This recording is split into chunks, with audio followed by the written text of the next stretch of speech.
না রে হ্যাঁ আমি বড় লোক, আমি মাছ খাই। মা আবার জল দিতে দিচ্ছে, গাইস দেখতে পাচ্ছ। হ্যাঁ হ্যাঁ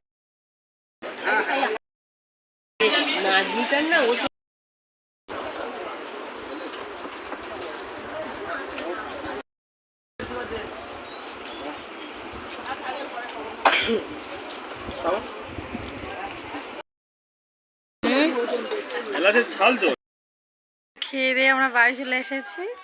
তো ভিডিওটা পুরোটা দেখবে অবশ্যই, লাইক কমেন্ট সাবস্ক্রাইব করে দেবে। তো চলো টাটা, বাই বাই।